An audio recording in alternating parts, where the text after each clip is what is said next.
Hey everybody, Matt from Slabathor here, ready to walk you through the assembly instructions.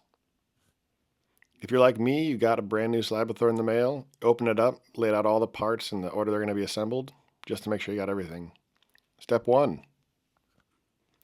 This step's easiest if you flip it over on its back. So do that, lay out the parts you need for step 1, 4 wheels, 4 bolts, 4 spacers.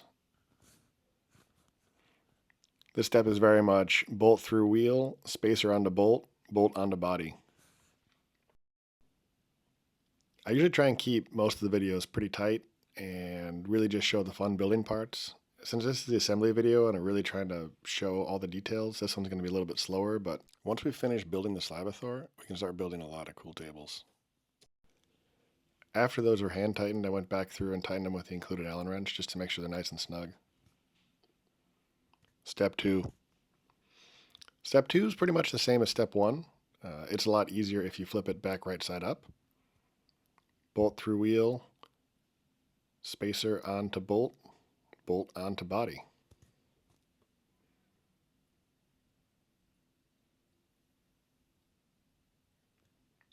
Same thing here, once they're nice and tight with hand, go ahead and tighten them back with the Allen wrench.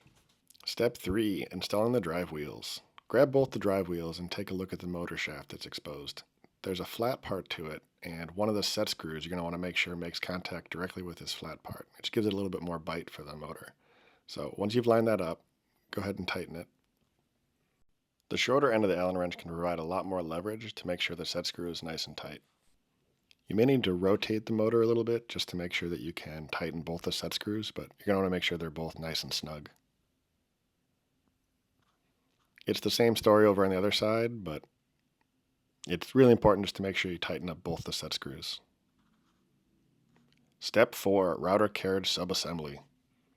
We can set aside the main Slabathor assembly for a second, and you're going to put one of them M5 bolts through the top hole, put an M5 spacer on it, a bearing behind that, and then we're going to get one of the locking nuts. It's a nylon lock nut, and make sure you use that on the top part.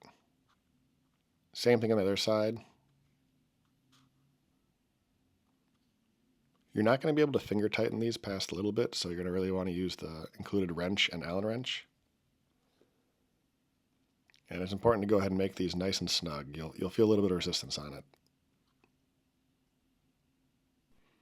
Even after it's tightened up all the way, the bearing should still move nice and freely, but there should be no motion on the bolt. Step 5. The magnet holders that let Slabathor know when it's at the home or the end position across the rail, they install into both the slots that are on the carriage. These can be calibrated a little bit after you've got everything up and running, but for now it's really important to make sure we install these all the way to the outside of that slot. Installation is pretty straightforward. The M4 bolt goes through, it hooks right into that magnetic holder. It's pretty important to make sure these are nice and snug, but the unique slot design really helps make sure that you can adjust the tightness even after you've assembled the rest of Slabathor. Again, quick view of the back of the carriage when it's assembled. Both of the magnets are all the way to the outside of the carriage. Step 6.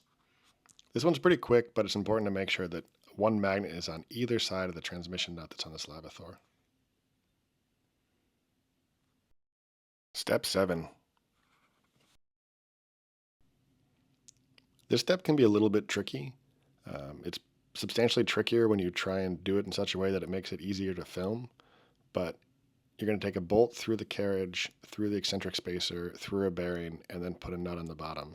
I found it easiest to do while Slabathor is on its back like this, and it just takes a little bit of finesse to make it fit, but it's all pretty straightforward. Once both the bearings are in place, you can finger tighten the nuts onto the bottom of it, and then using the included wrenches, tighten it down so it's nice and tight.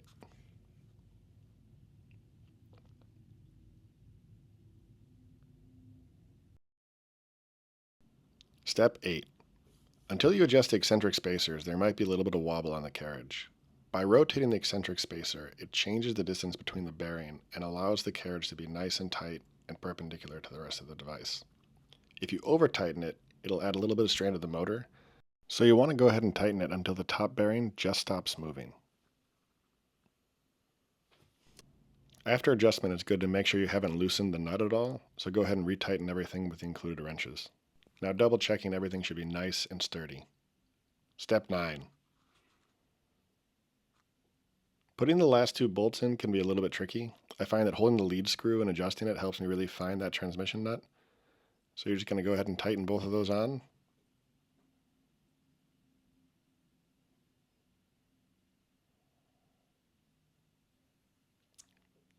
Once they're nice and snug, you've got yourself a fully assembled Slabathor. Thanks for watching.